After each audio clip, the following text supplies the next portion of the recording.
సరే. ఆయనేదో సైన్యం పెడుతున్నారు. ఆ సైన్యంలో ఎవరినో చేర్చాలి. ఇలాంటివన్నీ ఏదో కూడా ఆయన మాట్లాడారు. అసలు ఏంటంటే రంగరాజన్ గారినే ఎందుకు టార్గెట్ చేశారు? ఎందుకు దాడి చేయాల్సొచ్చింది? అసలు ఆయన వెనకున్న మోటివ్ ఏంటి? ముందుగా చెప్పాల్సిన విషయం ఏంటంటేనమ్మా, రామరాజ్యం అనేది త్రేతాయుగం నాటిది. అది ఇప్పుడు రాదు. మనం కలియుగంలో ఉన్నాం. అంటే కలి ప్రభావంతో జరుగుతున్న యుగంలో ఉన్నాం.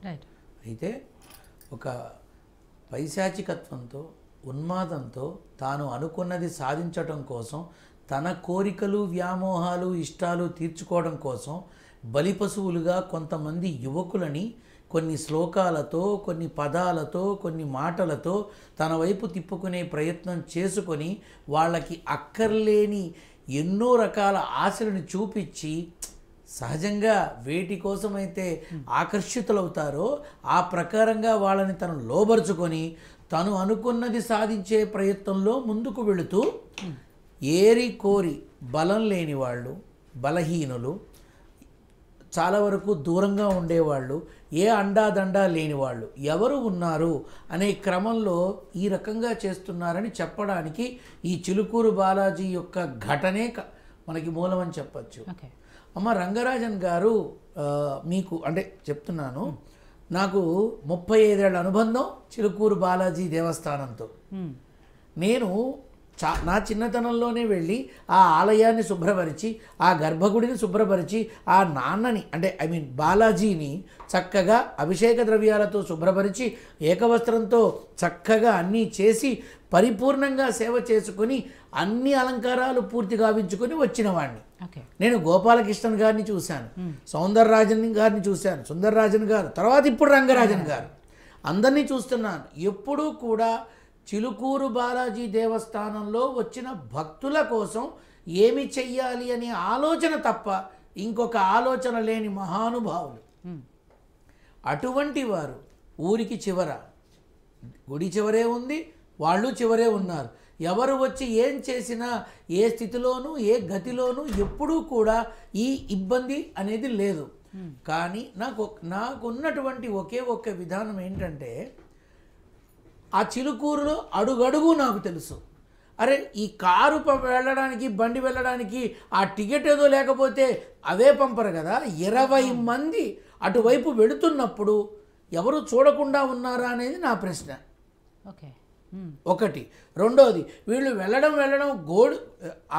ఆ వెళుతున్నప్పుడు క్యూ లైన్ల దారిలో నుంచి ఆ గోడ దాటి లోపల ఉన్న అర్చక కుటుంబాలు ఉండే స్థలానికి వెళ్ళే ద్వారం ఉంటుంది. ఆ ద్వారంలో నుంచే వెళతారు. పవళింపు సేవ పూర్తయ్యేది 10ంటికి.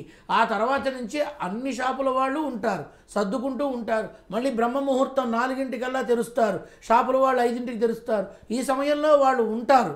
వీళ్ళంతా ఎందుకు ఆపలేకపోయారని ఒక బాధ. ఏమ్మా, అయితే రంగరాజన్ గారు సహజంగానే అర్చక బృందంలో సౌమ్యులు, మృదు స్వభావులు, సున్నిత మనస్కులు వీళ్ళే ఎక్కువ ఉంటారు.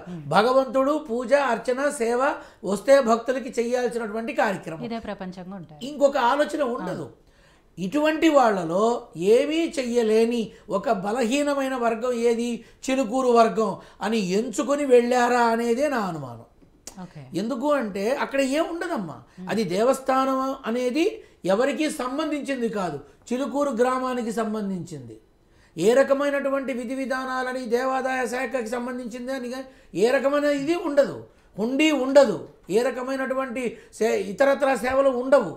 వచ్చారా, స్వామికి మొక్కుకున్నారా, 108 ప్రదక్షిణ చేశారా, మొక్కు తీర్చుకున్నారా, వెళ్ళారా. ఇదే విధానంలో నడిచిన ఆలయం అమ్మ అది. అయితే రంగరాజన్ లాంటి ఒక వయసులో పెద్దవారు నాకన్నా, అందులో అనుమానం లేదు, జ్ఞాన సంపూర్ణుడు, మహా మృదు స్వభావి, మితభాషి, భగవంతుడు తప్ప ఇంకొకటి తెలియదు. అటువంటి మనిషి మీదకి ఈ రకమైన చర్య జరిగిన తర్వాత ఎవరు ముందుకు రాలేదనే ఒక చిన్న బాధ ఉంది. ముందు రావాల్సిన వాళ్ళు అర్చక బృందం, తర్వాత బ్రాహ్మణ సమాఖ్య, వీళ్ళంతా కదలాలి. నాకు అదే బాధగా ఉంది. మిగతా వాళ్ళంతా వస్తున్నారు. ఇక్కడ కావాల్సిందేమిటి?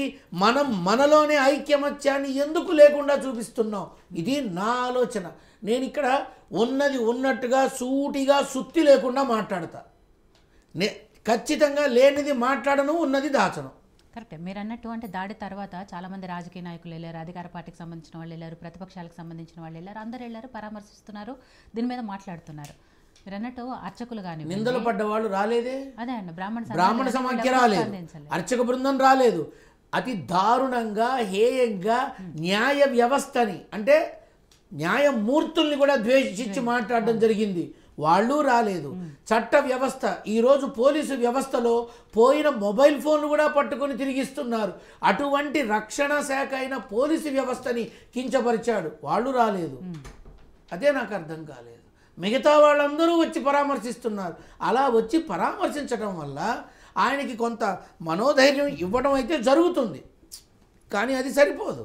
ఎక్కడో అందరూ కూర్చొని హైందవ శంఖారావం పూరించారు కదా, ఆ శంఖారావం ఇప్పుడు పూరించాల్సిన అవసరం ఎంతైనా ఉంది అనేది నా భావన. ఎందుకంటే వాళ్ళు గురువులను అన్నారు, స్వామీజీలను అన్నారు, బాబాలను అన్నారు, కుల పెద్దలు మత పెద్దలను అన్నారు, అందరినీ తోడనాడారు.